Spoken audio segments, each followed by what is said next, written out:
Book three time.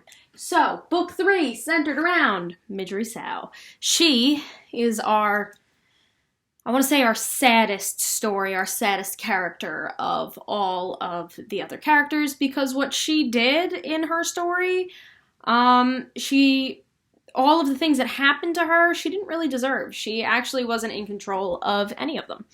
So, a couple of traits with Midori. We know she's not too bright, which is not nice to say, but everyone says it. It seems that nobody really has faith in Midori's ability to do anything right.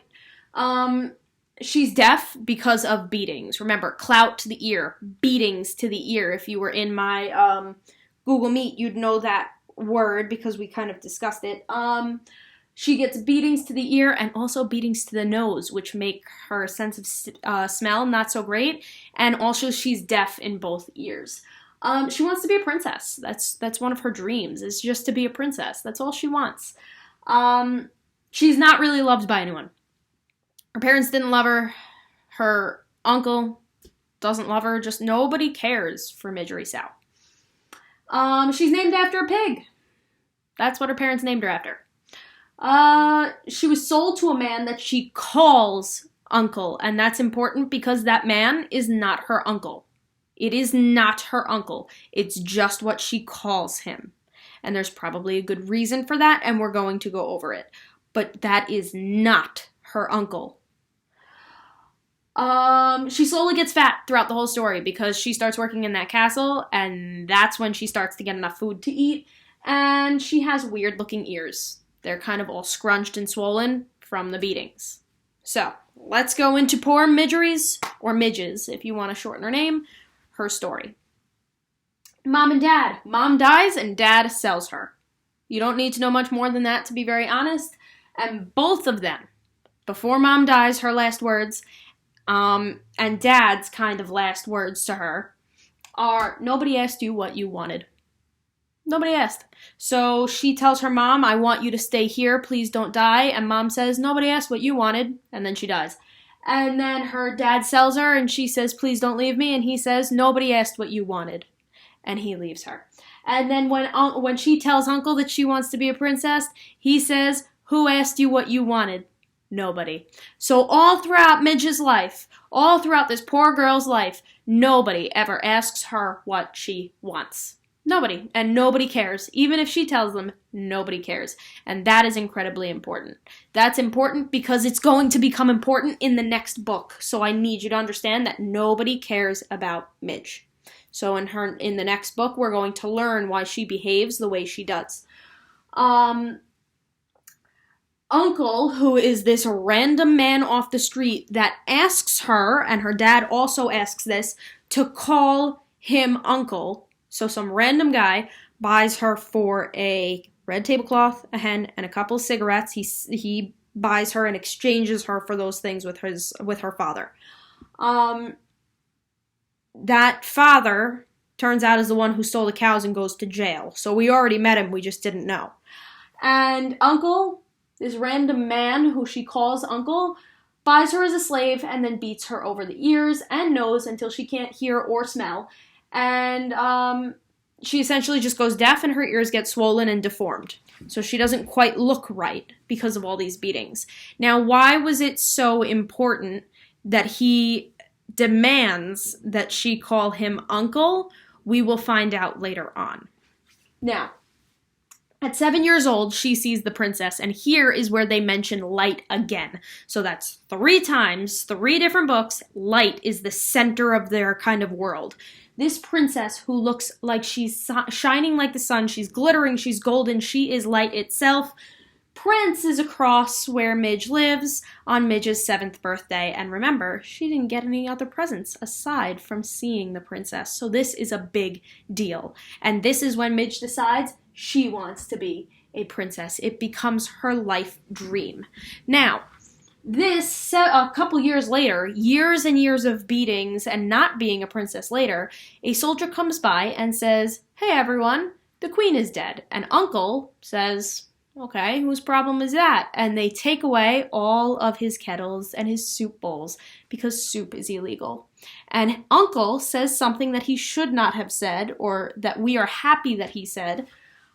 he says, now all I've got is my slave and a couple of pigs and horses. And the soldier said, slave? And he points to Midge.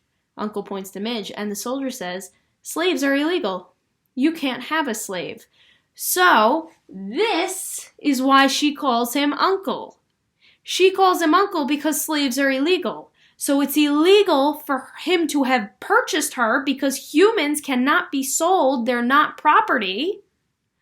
So he has her call him Uncle so that he doesn't get caught. So he was doing something incredibly illegal. So because Midge is not property, she's taken away from Uncle, or this man who was keeping her essentially hostage as a slave, and Midge is taken to the castle where she works for money for the king. And she meets Princess P again to deliver the red spool of thread. And everyone learns when Midge is working that she's lazy and she can't do anything right, which is unfortunate, but it is one of her traits as a person. She's just lazy and she's not very good at anything. She's just not the brightest person. She's not the smartest. So the only job that they can give her is take food to Gregory in the dungeon, which every other person has been afraid of because they can hear the rats scurrying. They can smell the dirty, disgusting dungeon. But Midge can't hear or smell, and she's not too bright, so she doesn't know that she could die in this dungeon, that there's disgusting rats in this dungeon, and that the dungeon smells horrible. So to her, this is just another job. Doesn't bother her. And it's very lucky that she's not too bright, because later on we find out how Gregory tricks her. Now, while she's there, while she's in this dungeon, she meets Roscuro. So she gives the tray to Gregory. She's not really paying attention. Roscuro catches her eye, and in his cloth, his bright red cloth, which he took from Midgery's father, and this beautiful gold spoon, which he took from the queen, Roscuro tricks Midge. And he says that he will make her a princess if she helps him. And now you might be saying, oh, wow, Midge is a terrible person. She's agreeing to help Roscuro with his revenge. But that's not actually what happened. So Midge is only being told, you know, I'll give you what you want. And that's the first time in Midge's life that someone listens to her and says, oh, you want to be a princess? I can help you get that. Midge's whole life, people have told her, you don't matter, and what you want doesn't matter. And now Roscuro comes along and says, oh, you do matter, and I can help get you something that you've really wanted for a long time. So that's why Midge decides to trust Roscuro, because for the first time in her life, somebody is saying, hey, I can hear you, and I understand what you want. Now, why is it so important that she was, not really paying attention to what Gregory is doing?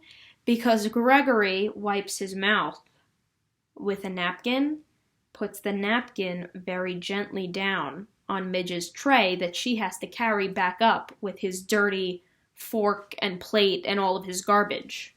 Why is that important? Because Gregory hid Despero in that napkin. So Gregory keeps his promise to Despero. He promised Despero that if he got a story, he would send Despero home. And he did, in a napkin that was being put on Midge's serving tray. So underneath that napkin, instead of wiping his mouth, he reached for that napkin, put Despero in, wiped his mouth, and put Despero inside that napkin on that tray that he was knowing was going upstairs to the light. He knew that napkin would make its way back into the castle and Despero would be saved.